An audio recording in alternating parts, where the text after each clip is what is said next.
Hello everyone, কেমন আছেন? আমি ভালো আছি। আজকে আপনাদের সঙ্গে শেয়ার করব আমি কিভাবে এই শিম ভাতে করি, শিম আলু ভাতে। সেটাই আজকে আপনাদের সঙ্গে শেয়ার করব। আমি করছিও আর আপনাদের সঙ্গে শেয়ারও করছি। প্রথমে আমি এই শিমগুলোকে, এই যেগুলো সুতো আছে সেগুলো আমি ছাড়িয়ে নেব। এই যে টেনে এই যে একটা সুতো বের হয়, না তো এটা মুখে খুব লাগে। এই যে দুদিকের এই একটা হলো, এই যে টেনে এই সুতোটাকে বার করে দিতে হবে। সবাই জানেন, কিন্তু যারা নতুন নিউ কামার, যারা নতুন নতুন রান্না করতে শিখছে তাদের জন্যই বলছি। এই যে পেছনে যেটা থাকবে সেটা এরকমভাবে সরিয়ে দিতে হবে। এটা তেমন হলো না, এটা একদম কচি এগুলো। তো এইভাবে আমি সবগুলোকে ছাড়িয়ে নিয়ে ফিরছি। এই যে এটার যেমন পুরোটাই বেরোলো। খুব কচি হলে তখন ওগুলো রেশগুলো অত থাকে না। এই দেখুন সবগুলো ছাড়িয়ে এইভাবে সুতোগুলো এরমভাবে বেরোলো। এগুলো ফেলে দেবো। দিয়ে এবারে হাতের মধ্যে শিমগুলোকে একইভাবে গুছিয়ে নেব। এখানে ওই আমার সবজিওয়ালা যে আছে তাকে সে হাতে এরম তুলছিল কচি কচি দেখে, তো আমি বললাম যে যা হাতে উঠছে ওইটুকুনি দাও, এর থেকে বেশি আমার চাই না। এদিকে একটা এরকম কাপড়ের থেকে ছিঁড়ে সরু মতন করে দড়ি বানিয়ে রেখেছি। এইটা আমি শিম ভাতে দিলেই এইভাবে দিই, না তো সব একসঙ্গে থেসকে গেলে তখন মানে তুলে করা যায় না, করতে অসুবিধে হয়। দিয়ে এরকমভাবে বেঁধে নিলাম, দিয়ে কুকারে দিলাম, দিয়ে চার টুকরো করে নিয়েছি। একটা আলু অনেকটাই খারাপ ছিল, সেগুলো সব ফেলে দিতে হলো। এই যে 4 টুকরো, আর এটা 2 টুকরো। একটু আলু দিয়ে করলে বাড়লেও জিনিসটা খেতেও খুব ভাল লাগে।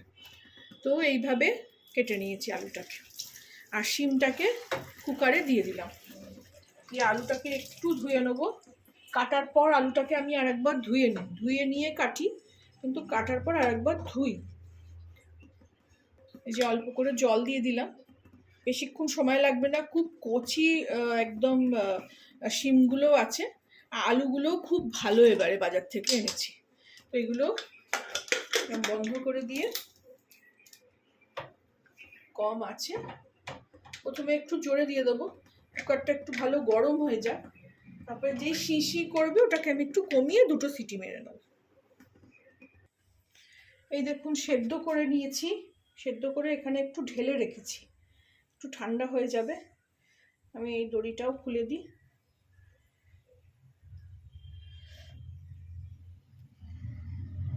দুটো সিটি মেরে নিলাম, কম আছে বসিয়ে। এই দড়িটা আমার বরাবর অনেক দিন ধরেই আছে।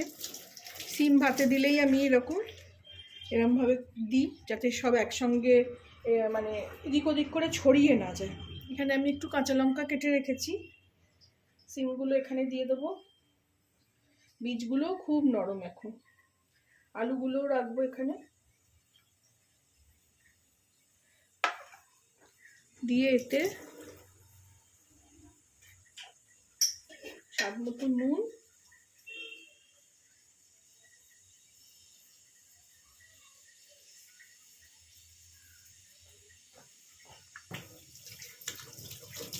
আর দেব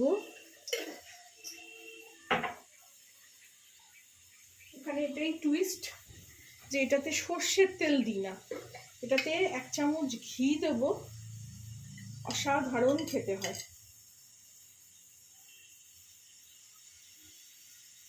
এই 1 চামচ শুধু ঘি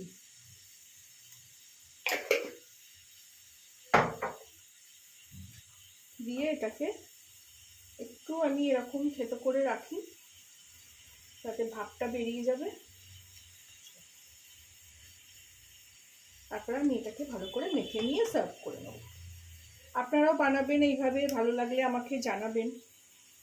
এইভাবে খাবেন, যেভাবে আমি শেয়ার করলাম, অসাধারণ খেতে লাগে। আমি বহুবার বানিয়ে খেয়েছি। আমার ছেলে মেয়েও খুব ভালোবাসে এইটা ভাতে। যেহেতু ঘি পড়ে ভীষণ ভাল লাগে।